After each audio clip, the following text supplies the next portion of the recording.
안녕하세요 여러분, 옆집 목사의 장세광 목사입니다. 오늘 이 말씀을 통해서 큰 은혜를 받고 이 세상을 담대히 이겨낼 수 있는 믿음의 자녀 되기를 소망합니다.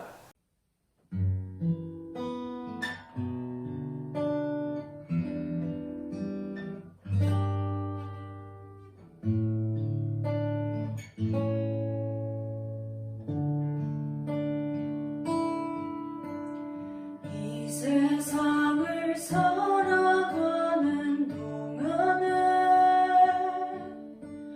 나의 힘을 의지할 수 없으니 기도하고 낙심하지 말 것은 주께서 참 소망이 되심이라. 하나님의 꿈이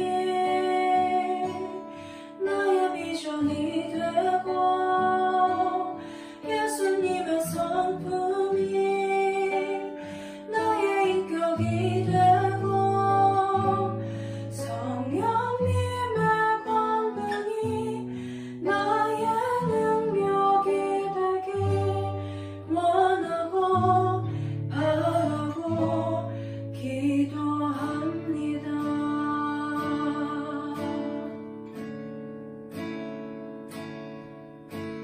주의 길을 걸어가는 동안에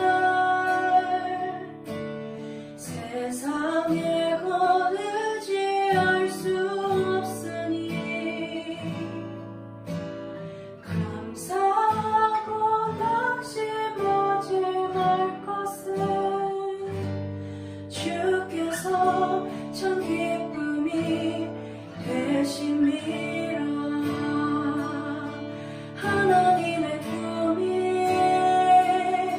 나의 비전이 되고 예수님의 성품이 나의 인격이 되고 성령님의 권능이 나의 능력이 되길 원하고 바라고 기도합니다. 하나님의 꿈이 나의 비전이 되고 예수님의 성품이 나의 인격이 되고 성령님의 권능이 나의 능력이 되길 원하고 바라고 기도합니다.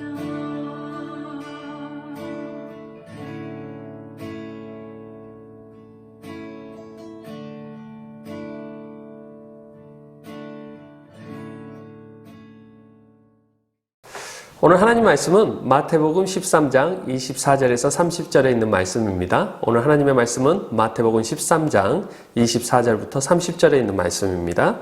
예수께서 그들 앞에 또 비유를 들어 이르시되 천국은 좋은 씨를 제밭에 뿌린 사람 같으니 사람들이 잘 때에 그 온수가 와서 곡식 가운데 가라지를 덧뿌리고 갔더니 싹이 나고 결실할 때에 가라지도 보이거늘 집주인의 종들이 와서 말하되 주여 밭에 좋은 씨를 뿌리지 아니하셨나이까? 그런데 가라지가 어디서 생겼나이까? 주인이 이르되 원수가 이렇게 하였구나. 종들이 말하되 그러면 우리가 가서 이것을 뽑기를 원하시나이까? 주인이 이르되 가만두라. 가라지를 뽑다가 곡식까지 뽑을까 염려하노라. 둘 다 추수 때까지 함께 자라게 두어 추수 때에 내가 추수꾼들에게 말하기를 가라지는 먼저 거두어 불사르게 단으로 묶고 곡식은 모아 내 곡간에 넣으라 하리라. 오늘 하나님의 말씀은 가라지는 필요한가? 오늘 하나님의 말씀은 가라지는 필요한가입니다. 우리는 살아가면서 생각지도 못한 일을 경험할 때가 많이 있습니다. 제가 어렸을 때는 빨리 어른이 되면 좋겠다고 생각했는데 살아보니 세상에서 어른으로 살아간다는 것이 만만치가 않을 때가 참으로 많은 듯합니다. 어떤 일을 진행할 때 내가 생각하고 내가 계획했음에도 불구하고 나의 의도와는 전혀 다른 방향으로 진행되는 경우를 종종 경험하게 됩니다. 나는 분명히 좋은 의도와 목적을 가지고 진행하였는데 그 진행되는 과정에서 때로는 내 자신 때문에 때로는 남들에 의해서 생각지도 못한 돌발 상황이 일어나는 경우는 우리는 종종 경험하게 됩니다. 오늘 본문의 말씀은 천국에 대한 비유를 예수님께서 말씀하고 계십니다. 천국은 좋은 씨를 제밭에 뿌린 사람 같으니라고 말씀하고 계십니다. 그런데 시간이 지나면서 그 원수가 와서 가라지를 뿌리고 갔더니 나중에는 좋은 곡식뿐만 아니라 가라지도 보인다는 것입니다. 주위에 있는 종들이 이 문제를 어떻게 할까 고민을 하고 있는 도중에 가라지를 지금 뽑아버릴까요? 물어봤을 때 그 주인은 뽑지 마라고 합니다.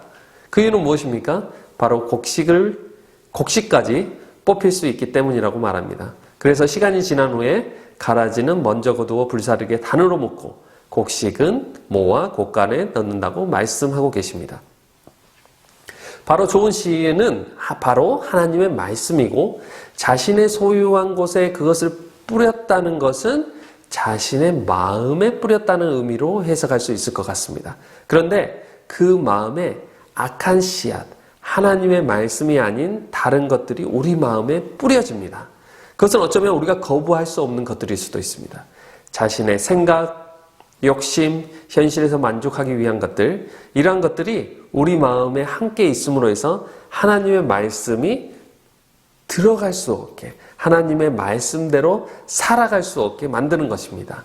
우리가 이러한 것들은 하나님을 믿는 신앙으로 이겨내려고 하면 다시 원수가 와서 우리의 마음에 다시 악한 씨앗을 뿌리고 갑니다. 어쩌면 우리는 이 세상을 살아가면서 결코 이러한 유혹에서 자유로울 수 없을 것 같습니다. 그렇다면 하나님은 왜 바로 우리의 마음에 악한 것들을 바로 떨쳐내지 않으시는가? 그것은 바로 우리의 삶의 역동성을 위하여, 역동성을 통하여 우리의 믿음을 끝까지 견고히 지켜내길 수 있도록 하기 위한 것이라고 저는 생각합니다. 무슨 의미입니까? What? 우리는 이러한 내면의 갈등 속에서 매주마다 하나님의 말씀을 통해서 바로 우리 내면을 바라볼 수 있는 것입니다. 다른 사람의 잘못됨을 보고 정죄하는 것이 아니라 바로 자신의 내면을 바라보는 것입니다. 그것이 바로 하나님의 경영입니다. 우리의 신앙 그리고 삶에 있어서 고난이 없을 때 우리는 주님을 찾습니까? 그렇지 않습니다. 남에게 말 못할 상황, 너무 억울한 상황, 어쩔 줄 몰라 할 때, 아무도 의지할 수 없을 때 우리의 신앙, 우리의 믿음은 더욱더 성숙해지며 하나님의 뜻을 깨달을 수 있다는 것입니다. 그렇다면 우리는 내부적인 것뿐만 아니라 외부적인 것도 바라봐야 됩니다. 외부적인 우리의 삶을 또 한번 바라봐야 된다는 것입니다. 우리 삶 속에도 가라지가 있습니다.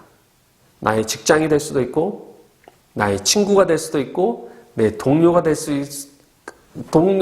있고 또 물질적인 것이 될 수도 있고 또 내 부모가 될 수도 있고 나의 이웃이 될 수도 있습니다. 어떻게 보면 내 자녀가 될 수도 있습니다. 그러면 이러한 가라지를 어떻게 하지? 이걸 해결하기 위해서 우리는 어떤 행동을 취합니다. 그래서 그 결과를 얻으려고 합니다. 그런데 하나님의 나라에서는 그렇지 않습니다. 가라지가 있기에 항상 긴장 관계가 있고 그 긴장 관계를 통해서 우리의 상황과 믿음이 더욱더 성숙하고 성장할 수 있다는 것입니다. 여러분들, 그렇다면 우리는 내면과 외면을 동시에 바라볼 필요가 있습니다. 내 자신을 바라보면서 내 스스로 내가 가라지인지를 알 수 있어야 하며 외부적으로 바라봤을 때 다른 사람들이 나를 봤을 때 내가 가라지인지를 생각해 봐야 됩니다.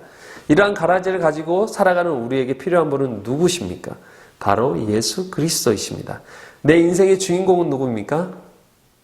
여러분입니까?